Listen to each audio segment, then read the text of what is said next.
O assunto agora é saúde. A obesidade é um grande fator de risco para o coronavírus. Em Mato Grosso, 25% das mortes são de pessoas obesas. E para falar sobre este assunto, está aqui no estúdio paralelo do Jornal do Meio-Dia, o médico especialista em emagrecimento e longevidade, Arnaldo Sérgio Patrício. Boa tarde, doutor Arnaldo. Boa tarde, Lúcio. Boa tarde, Nayara. Esse risco aí para as pessoas obesas é porque normalmente, via de regra, elas têm já doenças anteriores ou não é isso? Isso é um dos fatores, mas o fator principal é que o obeso é um doente que tem uma inflamação crônica, ou seja, a gente pensava no passado que a gordura fosse um tecido amorfo, ou seja, não produzisse nada. Hoje nós sabemos que ela produz a citocina. A citocina ou citoquina é uma substância que inflama as células. Associada a uma virose, que pode ser o H1N1 ou coronavírus, a inflamação é muito mais grave.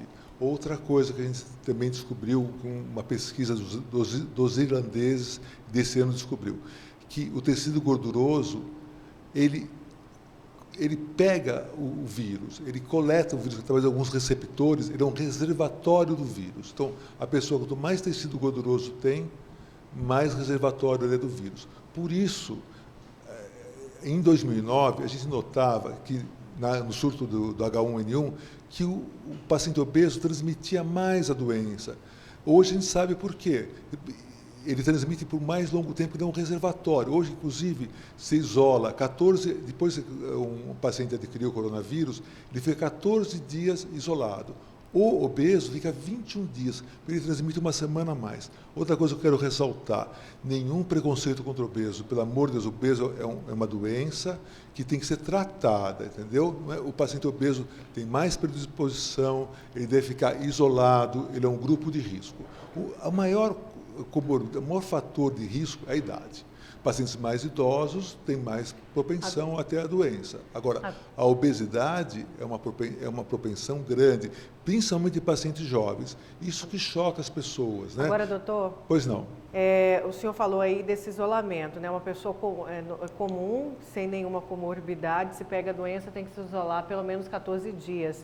E o obeso seria um tempo muito maior.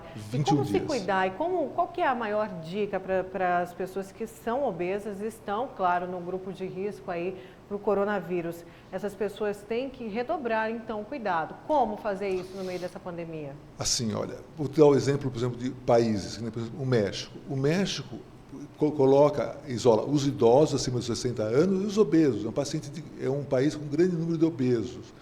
Nova Orleans, nos Estados Unidos, mesma coisa, isola os obesos. Eles notaram, por exemplo, que em Nova York e Nova Orleans, se comparando no sul dos Estados Unidos, onde tem mais obesos, mais pessoas morriam, quase que o dobro. É o dobro. Aqui no Brasil é a mesma coisa. Nós temos que isolar os diabéticos, temos que isolar os pacientes idosos, os hipertensos, e temos que isolar os grandes obesos. Antigamente a gente falava em obeso mórbido. Eu não gosto dessa palavra mórbido, eu gosto de obeso excessivo.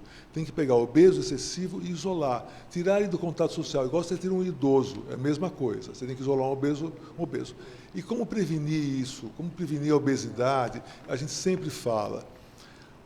O obeso a gente tem que tornar o paciente obeso saudável, ele tem que tratar, ele tem que emagrecer, ele tem que, sabe, que ter uma vida mais saudável. Muito obrigado pela presença aqui e pelas informações do senhor no Jornal do Meio-Dia. Obrigado a vocês, entendeu? E nós estamos sempre à disposição no Hospital São Judas. Lá nós sempre focamos tratar o obeso há um bom tempo e proporcionar saúde às pessoas, entendeu? Agora não adianta tentar emagrecer assim abruptamente agora. Agora a pessoa que está em casa tem que cortar a ingestão de carboidratos, tem que fazer exercícios moderados, não extenuantes, para continuar o emagrecimento e tem que se manter em casa. Por exemplo, os pacientes obesos, os pacientes idosos têm que se manter em casa. E outras que todo mundo sabe, lavar as mãos, usar máscara e vamos proteger, porque só assim a gente vai conseguir passar fácil por essa pandemia que é muito preocupante. Obrigada, doutor. Obrigado a vocês.